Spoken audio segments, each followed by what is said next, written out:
एक अजीब सी स्थिति हो जाती है आपके हृदय की जब आप धर्मवीर भारती का उपन्यास गुनाहों का देवता पढ़ते हैं। लाई फिर एक लग से मस्ताना तेरे शहर में, फिर बनेंगी मस्जिदें मैखाना तेरे शहर में, आज फिर टूटेंगी तेरे घर की नाजुक खिड़कियाँ, आज फिर देखा गया दीवाना तेरे शहर में। नमस्कार, अभिवादन स्वीकार कीजिए जय त्यागी का।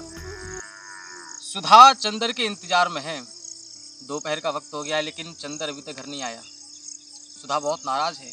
क्रोशिये से कुछ बुन रही है लेकिन उसका मन उसमें नहीं है। उसे गुस्सा इस बात पर है कि चंदर को जब भी उसने किसी काम के लिए कहा, चंदर ने रिस्पॉन्सिबली उस काम को स्वीकार नहीं किया। सुधा का चरित्र ऐसा है कि चंदन से लगाव ज़्यादा है।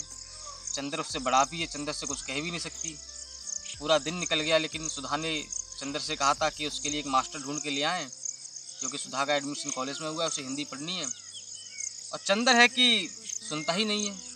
कितने दिनों से कह रही है कि उसके लिए एक मास्टर ले आओ तो पढ़ा सके सुधा को। दोपहर हो चुकी है और चंदर अभी तक नहीं आया। थोड़ी देर बाद चंदर साइकिल से घर आता है। सुधा नाराज है। सुधा बोलती नहीं चंदर से। सुधा अपने काम में लगी हुई है लेकिन काम में उसका मन नहीं लग रहा। वो सिर्फ दिखावे के लिए काम पे लगी हुई है। चंदर जब घर आता है, सुधा को देखता है कि सुधा नाराज है। सुधा बोल नहीं रही उससे। चंदर समझ जाता कि कुछ गड़बड़ तो है। गड़बड़ क्या? गड़बड़ यही थी कि सुधा ने बोला था कि उसके लिए एक मास्टर लाओ और सुधा जो पढ़ना चाहती है। चंदर ने आते ही सुधा से कहा कि देखो, बिसरिया आज शाम तक आ जाएगा, मैंने उससे बोल दिया है।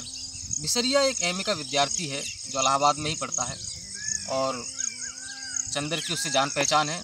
चंदर ने उससे बोला था कि सुधा को पढ़ाने के लिए तुम आ जाना, तो बिसरिया आज शाम तक आ जाएगा सुधा को पढ़ाने के लिए। जैसे ही बिसरिया सुधा को पढ़ाने के लिए आता है, चंदर सुधा से कहता है कि तुम ठीक है बिसरिया से बैठ के पढ़ लो। जब तक चंदर बैठा है पास में सुधा के, तब तक सुधा पढ़ रही है, जैसा भी उसका मन लग रहा है पढ़ने में। लेकिन जैसे ही चंदर कमरे से बाहर निकल जाता है खड़े होकर के, सुधा दबे पाँव पीछे पीछे भागती है, उसके पीछे जाती है और चींटी काटते हुए बोलती है, तुम क्यों खड़े होके आ गई? तुम्हें पता है ना कि मुझे अजनबी लोगों से पढ़ने में मुझे शर्म आती है। मैं नहीं पढ़ पाऊँगी ऐसी। अगर तुम साथ में रहोगे तो ही पढ़ूंगी। एक चंदर है, एक बिसरिया है, एक सुधा है। न चंदर उसका अपना है, चंदर भी उसका पराया ही है। अपने घर से भाग के आया था। सुधा के जो पिताजी हैं डॉक्टर शुक्ला, उनके रहम करम पर पल रहा है, अपनी पढ़ाई कर रहा है। कोई रिश्ता नाता नहीं है, सिर्फ एक लगाव है। चंदर की प्रेम कहानी ऐसी है कि जितनी बार भी पढ़ें ऐसा लगता है कि कुछ अधूरा सा, कुछ खालीपन सा अंदर बैठ गया है।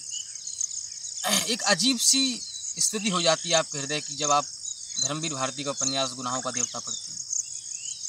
इस उपन्यास का जो अंतिम पृष्ठ है, जो अंतिम पेज है, जहाँ पर सुधा की मृत्यु हो जाती है, चंद्र को कभी यकीन नहीं था कि सुधा शादी के बाद इतनी बदल जाएगी। और बदले भी क्यों ना। उसके साथ जो अन्याय हुआ था, जो अन्याय चंदन ने किया था, हालांकि मुझे नहीं लगता कि उसने कोई अन्याय किया था, लेकिन जो भी मजबूरियां रही हों, चंदर को गुनाहों का देवता कहा गया है। क्यों? जब आप इस उपन्यास को पढ़ेंगे तो आप समझेंगे कि चंदर गुनाहों का देवता ही है। सुधा जो उससे कभी कह नहीं पाई कि उसे उससे प्रेम है, सुधा कभी शादी नहीं करना चाहती क्योंकि वो चंदर को छोड़ के कहीं दूर नहीं जाना चाहती। और चंदर से कभी कह भी नहीं पाई कि मैं तुमसे शादी करना चाहती हूँ। चंदर भी कभी ये बात नहीं कह पाया। और अंततः जब सुधा की शादी किसी दूसरे व्यक्ति के साथ कर दी जाती है और उस शादी के लिए चंदर ही उसको मनाता है कि शादी कर लो, तब सुधा का जीवन बिल्कुल बदल जाता है। सुधा प्रतिपल हर दिन कृशकाय और दुबली पतली होती चली गई और अंततः उसकी मृत्यु हो गई। और जाते जाते सुधा ने चंदर से क्या कहा? सुधा की एक छोटी बहन है, उसकी बुआ की लड़की है बिन्नी। सुधा ने जाते जाते चंदर से कहा कि अब तुम बिन्नी का हाथ थामो और मुझे इजाज़त दो। नमस्कार।